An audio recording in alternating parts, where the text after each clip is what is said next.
Assalamualaikum warahmatullahi wabarakatuh. Sebelumnya, perkenalkan nama saya Salwa Saniah dengan NIM 25129202.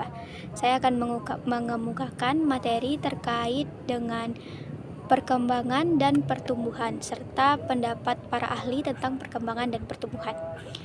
Pertumbuhan itu sendiri merupakan suatu perubahan yang dapat diukur, baik dari segi jumlah, ukuran, atau perubahan-perubahan yang bersifat fisik atau biologis atau jasmania. Contohnya itu seperti perubahan tinggi, bertambahnya berat badan, dan lain-lain sebagainya. Selanjutnya, perkembangan. Perkembangan itu merupakan perubahan yang sifatnya psikis dan fisik bisa juga, namun tidak dapat diukur, sifatnya kualitatif, namun dapat dirasakan perubahannya. Perkembangan ini contohnya seperti kemampuan bicara, keterampilan untuk public speaking, kemampuan untuk berpikir dengan lebih baik, dan lain-lain sebagainya. Selanjutnya, pendapat para ahli tentang konsep pertumbuhan dan perkembangan ini. Menurut Mansur, pada tahun 2005, pertumbuhan itu merupakan suatu perubahan bertambahnya ukuran, jumlah, dan dimensi secara fisik. Sedangkan perkembangan itu merupakan perubahan fungsi, tingkah laku, dan keterampilan yang bersifat progresif serta sistematis menuju kedewasaan. Studi kasus yang saya ambil dari materi ini yaitu stunting. Stunting ini merupakan kondisi gagal tumbuh pada anak usia balita atau bawah 5 tahun yang tidak bertumbuh secara fisik sama seperti teman-teman sebayanya. Contohnya seperti berat badan yang terlalu rendah dan tidak sesuai dengan teman-teman sebayanya, atau tubuhnya terlalu pendek, dan lain-lain sebagainya. Itulah yang dinamakan stunting. Stunting ini kerap terjadi karena anak itu kekurangan gizi dari yang gizinya tidak terpenuhi oleh orang tuanya. Jadi untuk itu, untuk masa tumbuh kembang anak ini, yang apalagi anak di bawah 5 tahun yang masih progres untuk tumbuh, itu lebih baik diberi gizi yang seimbang, seperti makanan-makanan yang mengandung kalsium, protein yang baik, dan lain-lain sebagainya. Selanjutnya, materi kedua yaitu hakikat pertumbuhan dan perkembangan serta perbedaan kematangan dan pengalaman terhadap perkembangan anak. Seperti yang sudah saya jelaskan tadi, bahwa pertumbuhan itu merupakan perubahan yang bersifat fisik yang dapat diukur, dapat dilihat, seperti perubahan tinggi, berat badan, dan lain-lain sebagainya. Sedangkan perkembangan itu bersifat kualitatif atau tidak dapat diukur, namun bisa dirasakan perubahannya, seperti perubahan kemampuan berpikir, kemampuan berbicara, dan lain-lain sebagainya. Nah, selanjutnya perbedaan pengaruh kematangan dan pengalaman terhadap perkembangan anak. Kematangan itu sendiri merupakan perubahan perkembangan anak secara biologis yang tidak bisa kita percepat atau perlambat dan tidak bisa ditentukan karena itu bersifat alamiah. Contohnya kematangan jaringan-jaringan tubuh anak, sel-sel otot yang sudah matang dan melakukan tugas dan fungsinya dengan baik. Selanjutnya, pengalaman. Berbeda dengan kematangan yang bersifat alamiah, tidak bisa kita tentukan bagaimana prosesnya, sedangkan pengalaman itu bisa kita atur. Pengalaman itu merupakan sesuatu yang kita dapat berdasarkan apa yang telah kita lalui.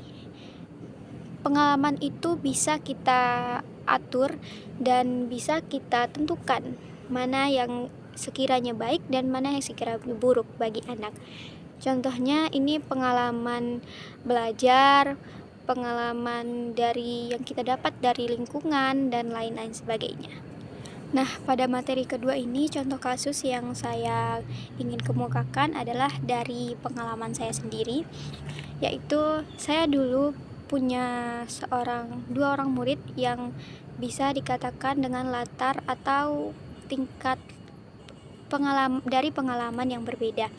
Yang pertama itu, saya punya murid yang kalau dilihat dari luar dia itu terlihat nakal, bahkan apapun tingkat kenakalannya di ngaji, tempat saya ngajar ngaji itu pasti dia yang melakukan. Dia udah sering dipanggil orang tuanya, sudah pernah diskors dan lain-lain sebagainya. Namun ketika saya berkonsul dibebankan, diberi tanggung jawab untuk menangani kelasnya, saya dapat kelasnya, saya ingin berkonsultasi dengan orang tuanya, dan saya tahu bahwa dia itu mendapat pengalaman dari orang tuanya yang sibuk, alias atau kurang kasih sayang dari orang tuanya. Tidak ada waktu untuk dia belajar dan lain-lain sebagainya, untuk fokus terhadap pendidikannya seperti anak pada umumnya. Dia pulang sekolah harus bantu orang tuanya jualan, lalu malamnya harus bantu untuk dagang besoknya, dan itu makanya orang tuanya yang hanya fokus untuk berjualan dan mencari nafkah itu tadi, akibatnya dia kekurangan kasih sayang lah. Nah, itu mungkin faktor yang paling utama yang menyebabkan kenakalannya tidak sesuai dengan anak usianya pada saat itu. Nah, ketika saya melakukan pendekatan, saya ingin mengenal, saya tahu dia itu memiliki potensi yang sangat baik di bidang ngaji, tarik suara dan lain-lain sebagainya.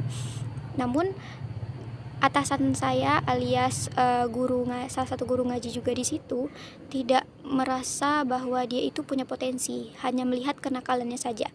Nah, ketika saya ingin menggali potensinya tersebut, dia perlahan-perlahan sudah mulai berubah, atau dia sudah belajar atau mendapatkan pengalaman dari saya. Saya selalu memberinya contoh yang baik. Saya tidak cepat-cepat menasihati, menceramahi dia bahwa ini tidak baik, bla bla bla bla. Namun saya mengajaknya pelan-pelan. Sebelum saya mengajarkan kepada dia, saya sudah menerapkan terlebih dahulu. Saya memberikan sedikit-sedikit nasihat kepada dia sampai akhirnya saya bisa menemukan potensinya. Bahkan sekarang dia sudah sering juara ikut lomba-lomba seperti lomba tilawah, lomba tahfiz, kasidah, dan lain-lain sebagainya. Awalnya saya melihat potensi dari dia ini karena dia anaknya nakal, tapi dia hafal surah Nuh kalau nggak salah. Nah, itu kan suatu hal yang janggal bagi anak nakal pada umumnya. Dari situ saya tertarik untuk menggali potensi dan ingin lebih dekat dengannya. Nah, satu lagi murid saya, dia itu orang yang cukup kasih sayang dari orang tuanya. Apa-apa terpenuhi, apa yang diinginkan diikuti. Walaupun orang tuanya tidak berkecukupan atau tidak memiliki ekonomi yang di atas rata-rata juga, keluarganya sederhana, namun dia ini terkenal sebagai anak emas, anak yang biasa juara, biasa dipandang dan dibanggakan. Namun ini yang kurang dari dia. Nah, yang anak ini yang sudah biasa dengan kenyamanan dan keamanan, atau dia sudah biasa berada pada zona nyamannya, ketika saya ingin menarik lebih jauh, ingin menarik potensinya lebih jauh, dia sedikit canggung atau gamang. Dia itu tidak mau keluar dari zona nyaman itu karena sudah terbiasa dengan sisi keamanan yang dibuat oleh orang tuanya. Nah, dari kedua kasus ini dapat kita simpulkan bahwa pengalaman yang diberi kepada anak, pengalaman yang didapat oleh anak secara sengaja maupun tidak sengaja, itu sangat berpengaruh kepada perkembangannya di masa depan nantinya. Seperti anak yang pertama tadi, yang kurang kasih sayang orang tua sehingga menyebabkan kenakalan. Mereka nakal bukan karena mereka ingin, namun mereka ingin perhatian dari orang tuanya. Saya pernah bertanya kepada dia bahwa dia ingin orang tuanya itu selalu datang ke tempat sekolahnya, tempat ngajinya, selalu orang tuanya tuh ingin hadir. Nah, dia mulai berubah itu setelah saya mengkomunikasikan kepada orang tuanya bahwa anaknya ingin didengar, anaknya ingin dihadiri dan diberi perhatian yang lebih. Orang tuanya sudah cerita kepada saya bahwa walaupun rutinitasnya, walaupun malam harus membantu orang tuanya untuk siapkan jualan besok pagi, namun orang tuanya tetap untuk menyimak hafalan anaknya, menyempatkan untuk mendengar ceritanya hari ini. Nah, selanjutnya, yang kedua, kita bisa tahu bahwa pengalaman itu sangat berpengaruh terhadap perkembangan anak. Seperti anak kedua tadi yang sudah terbiasa di zona nyaman, sudah terbiasa dengan kasih sayang yang cukup dari orang tuanya, memang menjadi anak yang membanggakan dan anak yang terbiasa untuk mendapatkan apa yang diinginkan. Namun dalam hal ini dia tidak sulit untuk membuka diri terhadap hal yang baru. Dia sulit untuk beranjak ke hal-hal yang baru karena sudah terbiasa dengan zona nyamannya. Selanjutnya, teori-teori perkembangan menurut Freud, Erikson, dan Piaget. Menurut Freud, itu ada 5 tahap perkembangan terhadap seseorang. Yang pertama itu ada tahap oral. Tahap oral atau sekitar usia 0-1 tahun. Pada tahap ini, anak atau bayi itu ingin kepuasannya atau bagian tubuh yang ingin dipuaskan atau sedang sensitif itu adalah mulut. Maka dari itu anak pada usia ini sangat sering untuk memenuhi kebutuhan makanan dan minumannya. Kemudian yang kedua itu ada fase anal 1-3 tahun. Pada fase ini anak itu sudah beralih dari mulut tadi bagian yang sensitif, sekarang itu anus. Maka dari itu anak pada usia ini itu sangat sering atau memiliki kesenangan sendiri ketika mengeluarkan kotoran dari anusnya. Yang ketiga itu ada fase Fels. Itu ketika anak mengalami bentuk sensitif dari dubur ke alat kelaminnya. Nah, pada masa ini anak itu akan lebih ingin perhatian dari lawan jenisnya. Seperti anak perempuan ingin perhatian lebih dari ayahnya, dan anak laki-laki itu ingin perhatian lebih dari ibunya, sedangkan ayahnya tersingkir. Kemudian pada fase selanjutnya itu ada fase laten.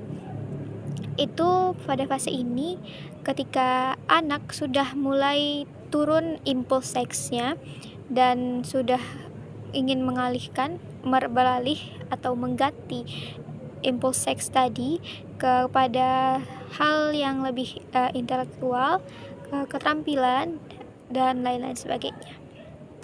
Dan yang terakhir itu adalah fase genital. Nah, pada fase ini anak sudah mulai mengalihkan impuls seksnya kepada objek luar, seperti anak sudah ingin melakukan pekerjaan berkelompok dan lain-lain. Selanjutnya, teori yang dikemukakan oleh Erikson. Erikson ini mengemukakan bahwa ada 8 tahap perkembangan seseorang. Yang pertama itu adalah tahap oral sensori atau tahap percaya versus tidak percaya. Nah, pada tahap ini anak itu butuh untuk merasa aman dan mendapat kasih sayang dari orang lain, terkhususnya orang tuanya. Jika hal ini terpenuhi atau orang tua berhasil memenuhi kebutuhan tersebut, maka anak ini akan mudah untuk membentuk rasa percaya terhadap orang tuanya dan mudah untuk mengembangkan harapannya. Nah, jika tidak, maka anak tersebut akan merasa tidak percaya atau sulit membentuk percaya sepanjang hidupnya. Selanjutnya ini adalah tahap otonomi atau keraguan-raguan. Nah, pada tahap ini anak itu sudah tahu bahwa apa yang dilakukannya itu adalah tindakan tersebut adalah miliknya. Artinya dia sudah bisa dan tahu respon dari orang lain. Nah, ketika orang dewasa atau orang lain memberi respon yang hangat, tentu dia akan merasa disayangi dan dikasihi. Sedangkan jika orang dewasa tidak berhasil melakukan atau meresponnya dengan hangat, maka akan timbul keraguan-raguan terhadap diri anak tersebut. Nah, selanjutnya itu ada tahap kerja keras versus inferior. Nah, pada tahap ini anak sudah mengalami masa yang ingin tahu yang sangat tinggi, sehingga dia ingin mencoba banyak hal. Dia ingin mengenal lingkungannya dan lain-lain sebagainya. Namun juga karena ada keterbatasan, ada kalanya dia mengalami kegagalan. Nah, kegagalan inilah yang membuatnya merasa rendah diri. Selanjutnya itu ada tahap identitas versus kebingungan identitas. Pada fase ini anak remaja itu memiliki rasa ingin untuk mencoba-coba hal baru untuk menemukan jati dirinya. Nah, jika lingkungan mendukungnya untuk melakukan hal tersebut, maka dia akan mendapatkan identitasnya. Namun jika tidak, maka dia akan mengalami kebingungan terhadap identitasnya dan merasa tidak yakin terhadap hasrat dan kepercayaan dirinya. Selanjutnya ada tahap keintiman versus sosialisasi. Pada tahap ini, seseorang itu sudah siap untuk memiliki hubungan yang dekat, erat, dan intim dengan orang lain. Jika hal ini berhasil, maka seseorang akan merasa dan mendapat kasih sayang dari orang lain. Namun jika gagal, ia akan merasa terasing dari orang lain. Nah, selanjutnya itu adalah generativitas versus stagnasi. Nah, pada fase ini seorang itu sudah mapan dalam hidupnya. Namun ketika dia belum memiliki kehidupan yang mapan, dia akan menyesali apa yang telah dilakukannya pada masa lalu. Dan ia akan merasa bahwa hidupnya itu stagnasi atau cuma berjalan di tempat saja. Dan yang terakhir itu ada fase atau tahap integritas versus keputusasaan. Nah, pada fase ini seseorang itu lebih sering untuk merefleksi dirinya.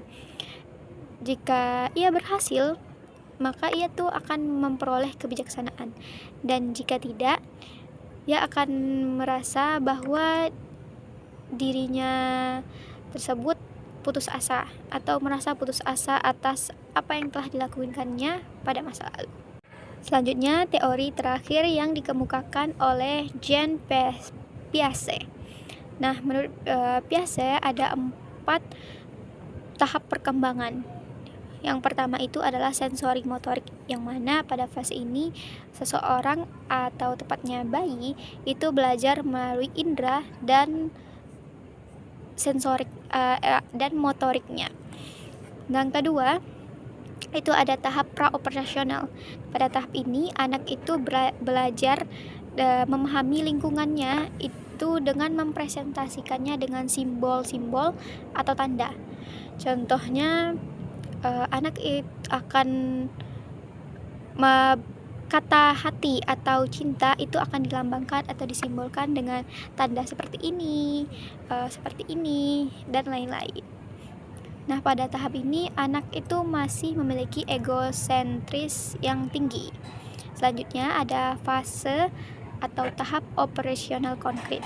Pada tahap ini itu anak sudah mulai berkurang egonya dan anak itu lebih belajar kepada hal-hal yang konkret dan logis. Yang terakhir ada tahap operasional formal. Pada tahap ini anak sudah bisa melakukan pemikiran secara abstrak, seperti melakukan penalaran, mengemukakan ide, dan bahkan merencanakan masa depannya. Anak sudah bisa berdiskusi nih tentang bagaimana hak-hak wanita, atau bagaimana hak kita sebagai warga negara, dan lain-lain sebagainya.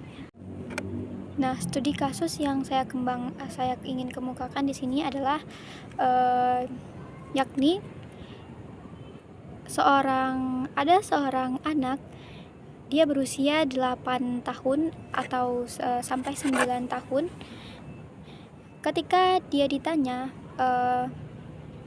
yang mana perempuan dan mana yang laki-laki, atau siapa di antara orang ini yang perempuan dan mana yang laki-laki. Nah, anak tersebut bisa membedakan bahwa perempuan itu rambutnya panjang dan laki-laki itu rambutnya pendek. Nah, pada kasus ini itu sesuai dengan teori Piaget yang menyatakan bahwa anak usia 7 sampai 11 tahun, itu tahap yang sedang menjalani tahap operasional konkret akan mampu belajar itu melalui hal-hal atau benda-benda yang nyata. Nah, dari sini kita bisa tahu bahwa anak itu membedakan dua orang tadi itu melalui bentuk fisiknya, seperti laki-laki yang berambut pendek dan perempuan yang berambut panjang. Itu juga sesuai dengan penjelasan Piaget yang menyatakan bahwa, kata Piaget, anak tahap operasional konkret itu memang masih mengklasifikasikan benda-benda atau hal-hal itu melalui apa yang dilihatnya langsung, atau yang dimaksud dengan tadi operasional konkret atau benda-benda yang nyata. Materi selanjutnya adalah tugas-tugas perkembangan anak usia SD. Menurut Haviggers, tugas-tugas perkembangan ini merupakan suatu tugas yang muncul pada periode tertentu yang dalam tentang waktu kehidupan seorang individu. Ketika berhasil dilakukan, maka akan membawa kebahagiaan dan akan lebih mudah untuk menyelesaikan tugas-tugas berikutnya. Sedangkan jika gagal, maka akan membawa ketidakbahagiaan terhadap individu tersebut dan akan sulit untuk melakukan tindakan atau tugas-tugas berikutnya. Nah, menurut Haviggers tadi, ada beberapa tugas-tugas yang harus dikuasai anak-anak, apalagi anak usia SD.